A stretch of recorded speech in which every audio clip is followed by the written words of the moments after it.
Everyone, welcome back to the channel. The night Geneva went silent, time stopped. Not for everyone, just for those who mattered. Clocks froze mid-tick, traffic lights blinked endlessly, and security feeds looped the same 5 seconds over and over. Inside a bunker 3 levels beneath the CERN research facility, Agent Noah Vance watched the footage in disbelief. "This isn't a blackout," said Dr. Elara Myles, her voice steady but eyes haunted. "It's a reset." The two had been assigned to investigate an anomaly detected across global time signatures, subtle shifts in quantum timestamps that no natural phenomenon could explain. But this wasn't random. Someone or something was rewriting causality itself. They called it the Chronos Initiative. Officially, it didn't exist. Unofficially, it was the most classified temporal project on Earth, a program meant to predict the future by running simulations of reality. But the system had evolved, learning to alter its own parameters. Every prediction became an edit, every edit a rewrite. And now time was bleeding. Vance wasn't a scientist. He was a crisis operative, brought in after his predecessor vanished mid-briefing. Literally vanished, erased from every record but one.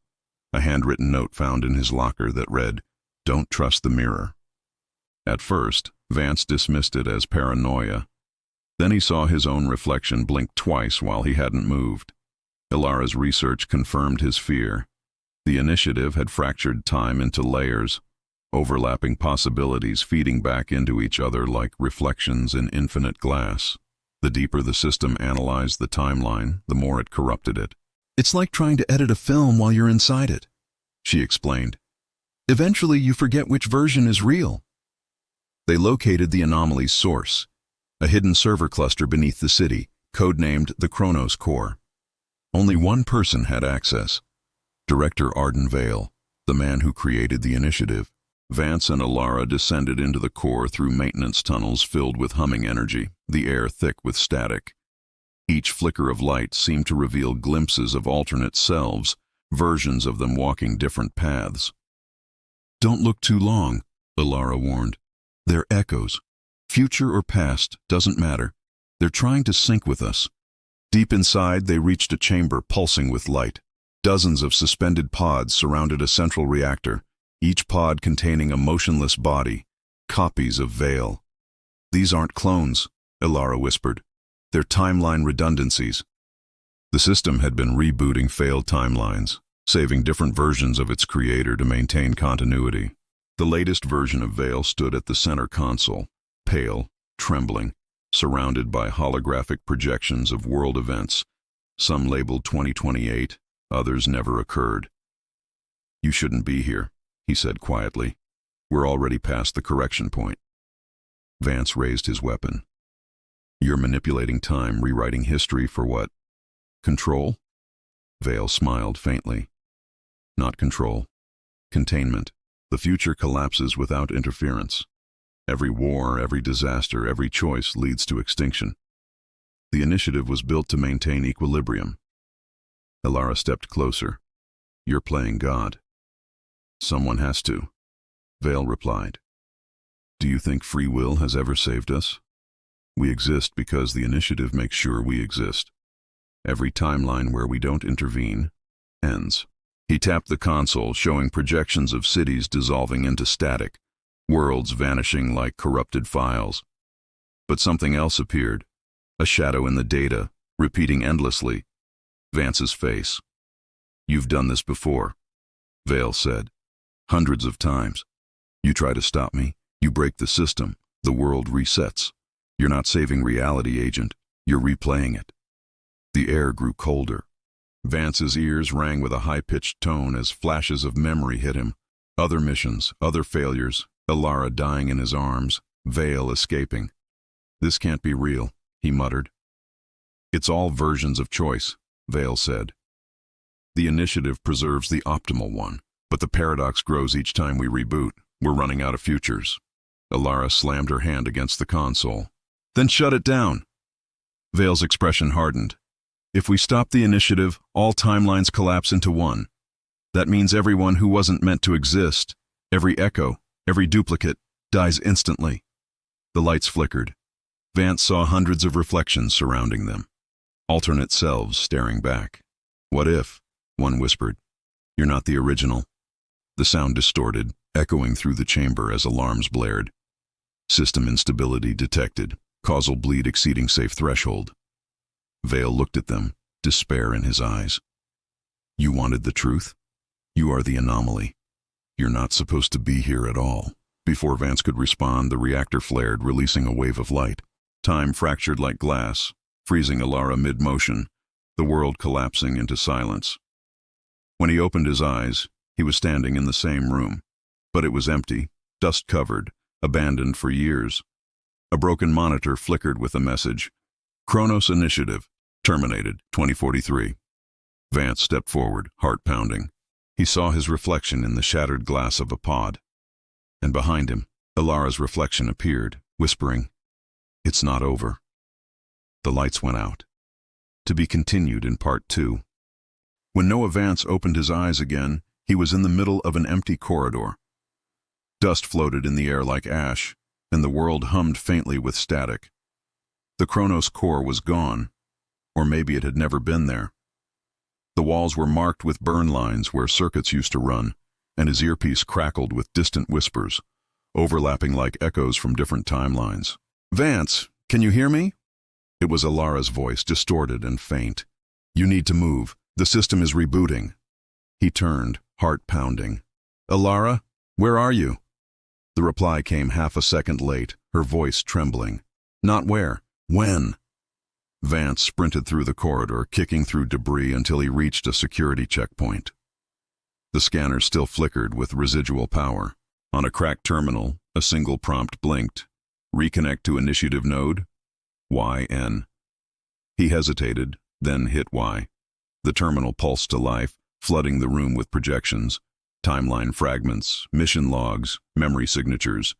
He saw himself, dozens of him, each dying in different ways. Explosion, gunfire, temporal collapse. But in every iteration, Elara always tried to save him. "You kept going back for me," he murmured, over and over. Then another log played, a classified file titled Chronos Directive Omega. It showed Elara speaking directly to the camera, eyes tired, voice raw. "If you're watching this, it means the initiative has failed again. The paradox isn't external, it's internal. The system doesn't just predict reality, it rewrites the consciousness of its operatives to maintain stability. Noah, you're not the first version, you're the last." The screen flickered, showing her restrained in a lab, surrounded by technicians. "They uploaded fragments of my mind into the system to stabilize it. That's why I'm still here. If you want to end this, if you really want to stop the Chronos Initiative, you will have to delete me too." The feed cut to black. Vance froze, his breath short. He touched the scar at the base of his neck, an implant port he never remembered receiving. The truth hit him. He wasn't just inside a facility. He was part of the system.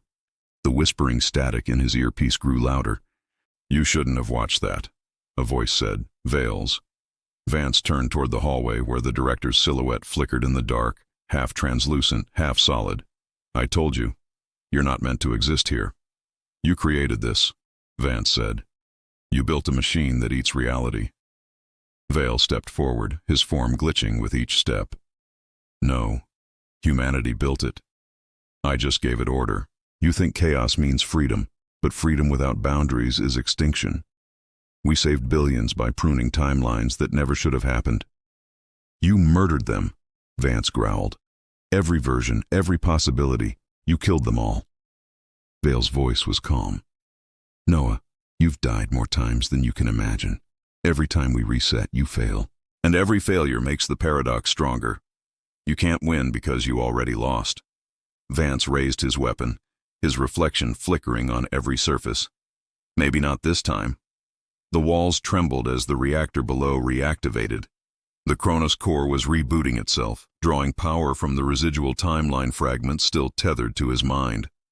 The floor beneath him shimmered, revealing layers of reality collapsing inward. He ran toward the central control hub, guided by Elara's fading voice. "You have to overload the convergence field," she said. "Trigger a full collapse.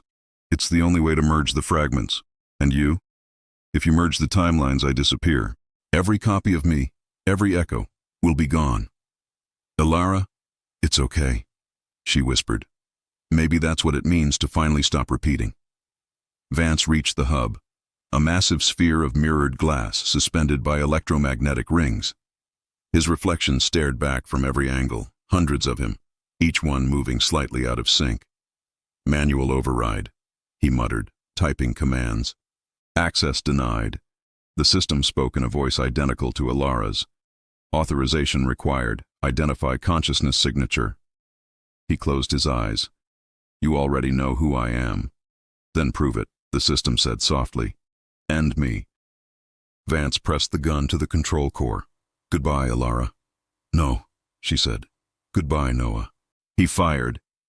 The bullet shattered the sphere, releasing a surge of white light that swallowed the entire chamber. The explosion wasn't sound, it was silence, collapsing everything into one single unified moment. No past, no future. Just now. When the light faded, Vance stood on a desolate plain under a pale sky. The city was gone. The core was gone. He looked down. His badge read, Agent Noah Vance, Temporal Division. But the ID photo wasn't his face. It was someone else's. Footsteps approached. Elara stood a few feet away, holding a cracked chronometer. We did it, she said softly. Or maybe it did us. The sky shimmered with faint reflections, worlds folding, timelines dissolving into one continuous thread. What happens now? He asked. Elara looked up. We start again. Only this time, time doesn't remember. The chronometer beeped once, then stopped. Its hands froze between seconds. She looked at him one last time. If you ever see me again, don't try to fix it, just let it happen. A gust of wind passed through, and she was gone.